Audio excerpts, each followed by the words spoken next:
ও গিন্নি, তোমার হাতে লুচি তরকারি যা হয় না, তার একদম জবাব নেই। তুমি একটা কাজ করো, দোকান দাও, দেখবে অনেক দূর থেকে লোকজন আসবে তোমার দোকানে। না বাবা, আমার এত শখ নাই। আমি রান্না করে এই তোমাদের খাওয়াচ্ছি, এটাই অনেক। আমার সারা দুনিয়ার মানুষকে খাওয়ানোর কোনো ইচ্ছে নেই। আমি তো এমনিতেই মজা করছিলাম। আচ্ছা, সেসব কথা বাদ দাও, আমাকে আরো দুটো লুচি দাও দেখি। হ্যাঁ, এই নাও। আর একটু তরকারি দেবো নাকি তোমাকে? না না, লাগবে না, থাক। আমার মেয়ে দুটো কোথায়? তাদের দেখছি না যে। তাদের আর কাজ কি? কোথাও খেলতে বের হয়েছে মনে হয়। তোমাকে না বারণ করেছি? মেয়ে দুটো বড় হচ্ছে, এভাবে এদিক ওদিক ঘুরতে দেবে না। কি করব বলো? তোমার মেয়েরা তো আমার কোনো কথাই শোনে না। শুনবে শুনবে, সব শুনবে। ভালো করে বোঝাও মেয়েদের, তাহলে সব কথা শুনবে। আচ্ছা, আমার দেরি হয়ে গেল, আমি কাজে গেলাম, কেমন? আচ্ছা যাও, আজ আসার সময় বাজার করে এনো, কেমন? আচ্ছা, ঠিক আছে।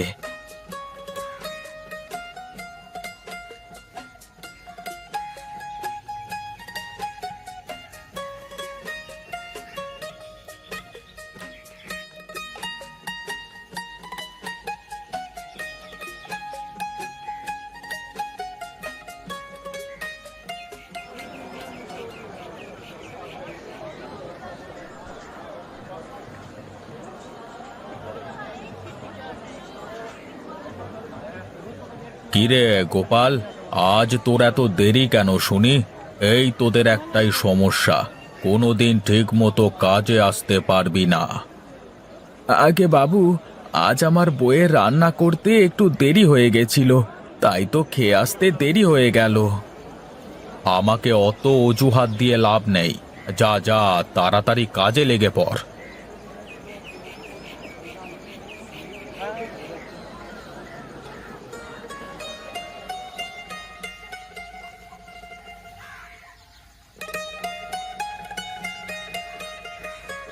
এই যে মহারানীরা, সকাল থেকে কোথায় ছিলেন একটু বলুন তো শুনি।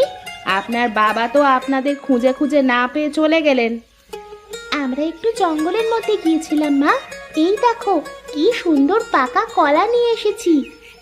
আর এই দেখো মা, আমরা কতগুলো কচু শাক তুলে নিয়ে এসেছি। তোদের নিয়ে আমি আর পারি না। আজও তোদের কারণে আমাকে তোর বাবার কাছে বকা খেতে হয়েছে। তোদের আমি কত করে বলি যে জঙ্গলের দিকে যাবি না, কিন্তু তোরা তো আমার কোনো কথাই শুনিস না। আচ্ছা মা, একটু জঙ্গলের দিকে গেলে কি হয় শুনি? তুমি যে আমাদের নিয়ে এত কেন চিন্তা করো আমি বুঝি না। বুঝবি, একদিন ঠিক বুঝবি। যখন আমার মতন মা হবি তখন বুঝবি। আচ্ছা মা, আজ থেকে আমরা আর যাব না জঙ্গলে। এখন রাগ করো না প্লিজ। হয়েছে হয়েছে, আর কিছুই বলতে হবে না। এখন এখানে বসে খেয়ে নে তো দেখি।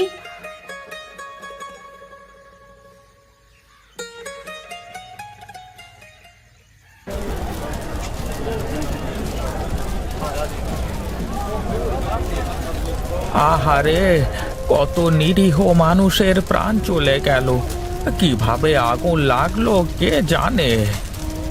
হায় ভগবান, কত যে মায়ের কোল খালি হয়ে গেল, কত ছেলে মেয়ের বাবা হারালো, কত মেয়ে বিধবা হলো কে জানে। এই চাঁদের গোডাউনে আগুনটা লাগলো কিভাবে, আমি তো সেটাই বুঝতে পারছি না বাপু।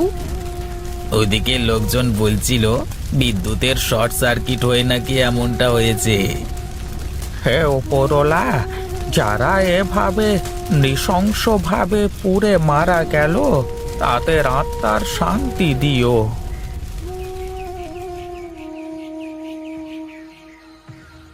আরে হরিহর দাদু, তুমি এই ভ্যানের ওপরে কি গো? বাজারে বাজারে চালের গোডাউনে আগুন লেগে অনেক লোক পুড়ে মারা গেছে।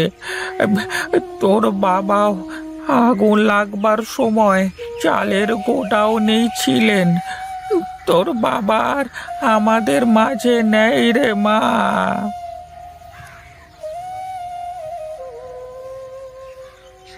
না, এ হতে পারে না। না, এ হতে পারে না। না, এ হতে পারে না।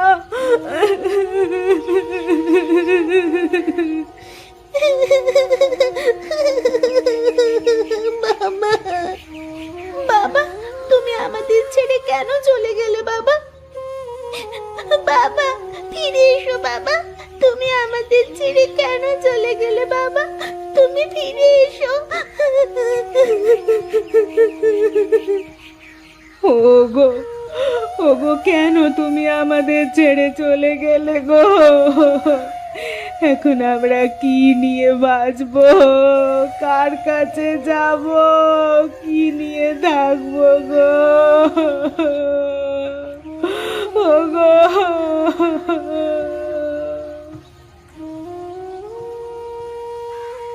তোদের বাবা এভাবে অকালে আমাদের ছেড়ে যে চলে যাবেন তা আমি কোনো দিনও ভাবতে পারিনি। এখন যে কি হবে, কি করে যে আমাদের সংসার চলবে, আমি যে কি করে তোদেরকে মানুষ করব। তুমি চিন্তা করো না মা, দেখবে একটা না একটা ব্যবস্থা ওপরওয়ালা ঠিকই করবেন। হ্যাঁ, আমরা দু বোন তো এখন আর একদম ছোট নই, আমরা কিছু না কিছু একটা করে সংসার ঠিক চালিয়ে নেব। না রে মা, তোরা কিছুই করতে পারবি না, যা করার আমাকেই করতে হবে। তোরা বাড়িতে থাক, আমি যাই দেখি কোনো কাজের সন্ধান যদি পাই কিনা। মা, তুমি কোথায় যাবে? আমাদেরকেও নিয়ে চলো তোমার সাথে। না রে মা, তোদের নিয়ে যে কোনো কাজ নেই, আমি যাচ্ছি, তোরা থাক বাড়িতে।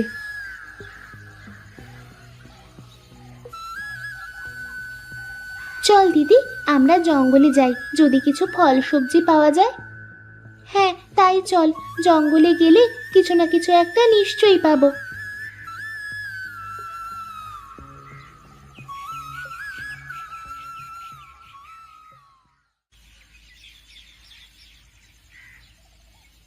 দিদি দেখ না, আমরা হাঁটতে হাঁটতে জঙ্গলের কত গভীরে চলে এসেছি। আর বেশি ভেতরে যাওয়া মনে হয় ঠিক হবে না। চল এবারে বাড়ি ফিরে যাই। চল আর একটু ভিতরে গিয়ে দেখি যদি কোনো খাবার পাই। এতটা পথ যখন এসেই পড়েছি, আর একটু দেখেই যাই না। কিন্তু আমার কেমন যেন ভয় ভয় লাগছে রে। চল না ফিরে যাই। আরে তুই আমার সাথে আয় তো, কিছুই হবে না।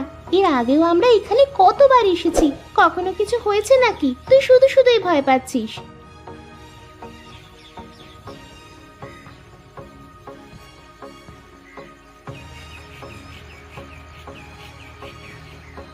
এই দেখ, ওই লোকটা গাছের নিচেই অমন করে পড়ে আছে কেন? তবে কি ওই লোকের কোনো বিপদ হয়েছে নাকি? চল তো গিয়ে দেখি। এই যে শুনুন, কি হয়েছে আপনার? আপনি কি কোনো বিপদে পড়েছেন নাকি? দেখ দিদি, লোকটার পায়ে কিসের নিশান। আরে লোকটাকে তো মনে হচ্ছে সাপে কামড়েছে। এখন কি হবে দিদি? আমরা কি করব এখন? দেখ, লোকটার শরীর কেমন যেন নীল হয়ে যাচ্ছে। লোকটার শরীর থেকে এখনই বিষ বের করতে না পারলে লোকটা হয়তো আর বাঁচবে না। কিন্তু আমরা কি করে লোকটার শরীর থেকে বিষ বের করব? ওই দেখ, লোকটার ঝোলার মধ্যে কিছু পাস নাকি দেখ তো। দিদি এই দেখ, আমি একটা চাকু খুঁজে পেয়েছি দিদি। দে দে, চাকুটা দিয়ে বিষ নামানো যাবে? আমি একবার গ্রামের ওদিকে দেখেছিলাম এভাবে সাপের বিষ নামাতে, দেখি যদি এভাবে কাজ হয়।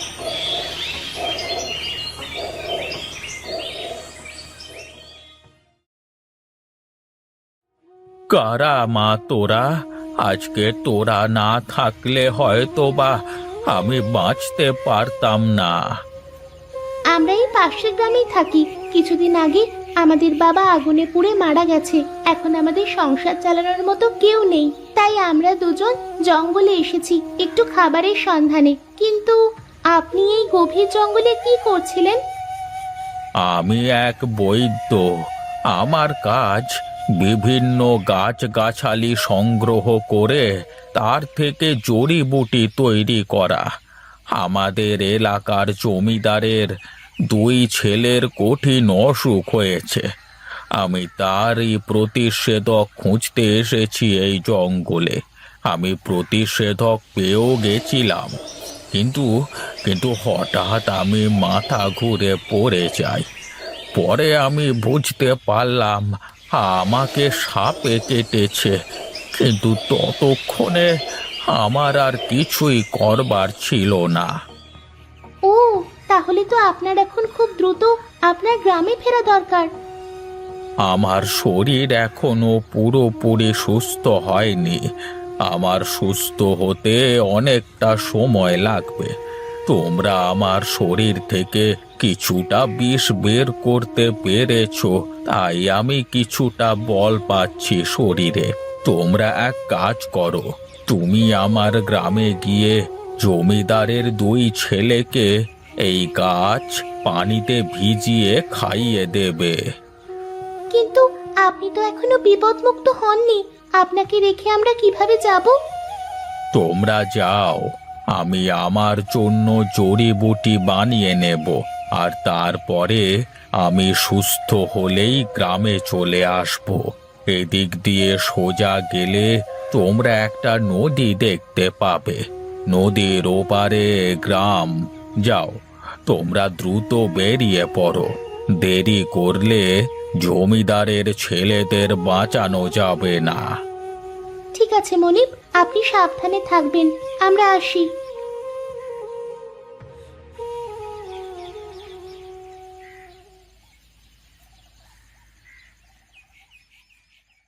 মাঝি ভাই, ও মাঝি ভাই, আমাদের একটু ওই পারে পার করে দেবে? আমাদের কাছে আছে জমিদারের 2 ছেলেকে বাঁচানোর জড়িবুটি। হ্যাঁ হ্যাঁ, তাড়াতাড়ি ওঠো, আমার নৌকায় উঠে বসো, আমি তোমাদের পার করে দিচ্ছি।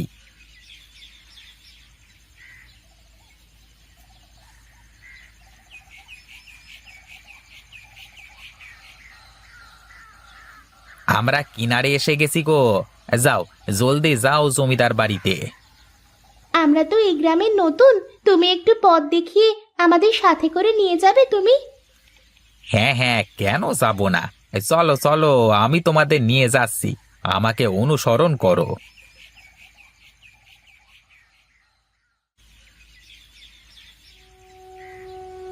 কারা মা তোরা? কি চাস?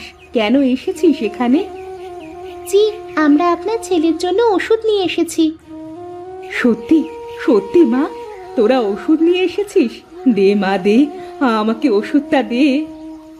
এই নিন, এই গাছ পানিতে ভিজিয়ে সেই পানি আপনার ছেলেদেরকে খাওয়ালে আপনার ছেলেরা সুস্থ হয়ে যাবে। বেশ বেশ, আমি তাই করছি। তোরা বস বস, এখানে বস।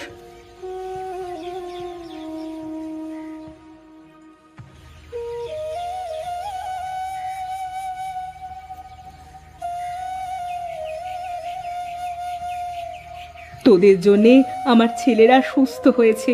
আমি যে কি করে তোদের কৃতজ্ঞতা জানাবো সেই ভাষা আমার জানা নেই।